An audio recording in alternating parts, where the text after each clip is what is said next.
40 summers ago, Friday the 13th scared us out of the woods and out of our minds. But where did such a voyeuristic tale of blood-splattered murder and creative mayhem originate? Through 13 Watchlist picks, we resurrect the bloody roots of the prototypical summer camp slasher, Friday the 13th.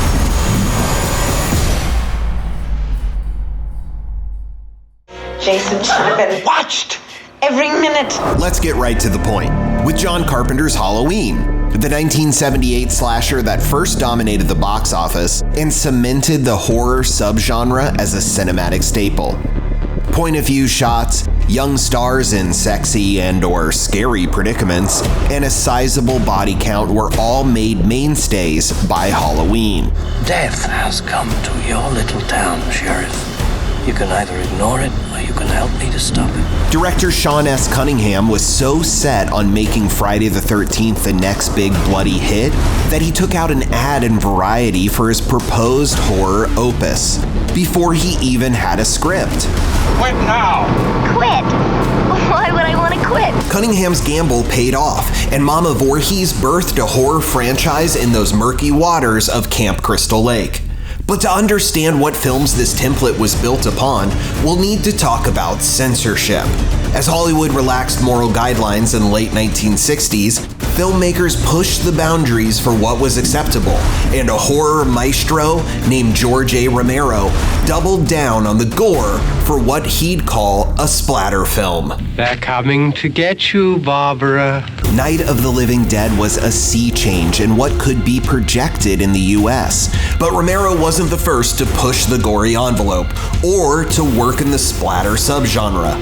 That honor goes to writer, director, and schlockmeister general Herschel Gordon Lewis. This type of affair is my specialty. Creating exploitation films for drive-ins, Lewis had to keep up with changing tastes. So he tried his hand at a pair of bare-bones horror films that prioritized shocking bloodshed over, well, everything else. Regardless, 1963's Blood Feast and 1964's 2000 Maniacs were essentials to the summer camp slasher's bloody roots. Wait a minute, there's enough fun for everybody. This ghoulish genesis of the Voorhees can also be traced across the pond, first to Italy and to director Mario Bava's 1963 black and white whodunit, The Girl Who Knew Too Much, which was recut and released in the US as The Evil Eye, but we'll stick with the original title. Certo, ma non le sorge il dubbio che il delitto lei possa averlo sognato, quantomeno immaginato. With this title, Bava referenced a horror hero of his, Alfred Hitchcock, who we'll get back to in a moment, and Hitchcock's two films titled The Man Who Knew Too Much. But Bava was also striking out into a brand new subgenre that he was creating, and that would be greatly influential on American horror, one called giallo, so named for the yellow covers of Italian crime pulp fiction. Tutti gli uomini sono stati trattenuti e sono sicura ormai che l'assassino è uno di loro. With 1964's Blood and Black Lace, Bava would further establish the underpinnings of giallo. And his 1971 film A Bay of Blood would greatly influence the original Friday the 13th, with its similar death scenes and summer camp setting.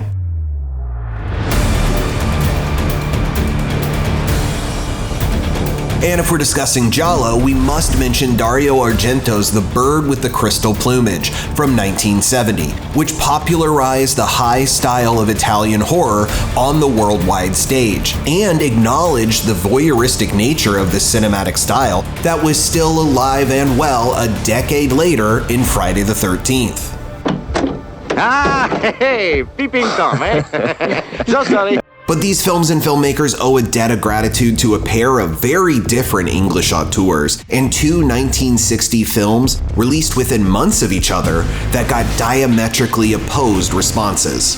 Whatever made you think of that? Director Michael Powell's Peeping Tom, a voyeuristic tale of a photographer with a deadly tripod, was derided by UK critics as beastly trash that deserved to be flushed down the sewer, but found a cult following and critical reassessment years later.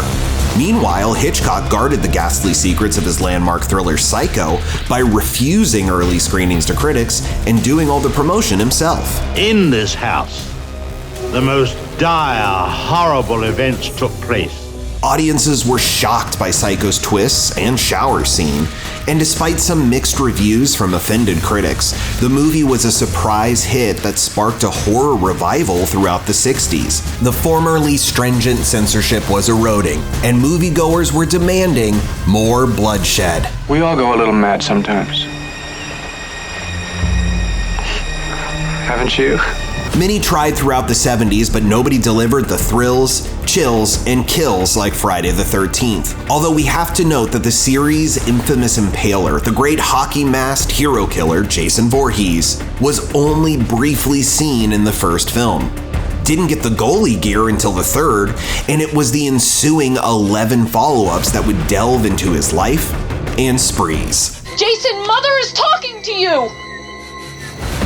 We'd suggest you add 1982's Friday the 13th Part 3 to your watch list for its perfect blend of summertime pranks, murderous mayhem, and eye-popping 3D gimmicks. And if you want Voorhees at perhaps his most unhinged, the 10th Friday the 13th film, 2001's Jason X, or Spacin' as it's known by fans, shot the franchise into outer space. It's been modified. Oh, you think? LeBron James had designs on rebooting the series back in 2018, so there's still hope for the Voorhees legacy. Perhaps they'll even be able to finally make a 13th Friday the 13th film. No matter what, the new film must stay rooted in its blood-splattered Italian giallo and psycho past to once more connect with Jason's hordes of fans. We'll never come back again. Oh, shut up, Ralph.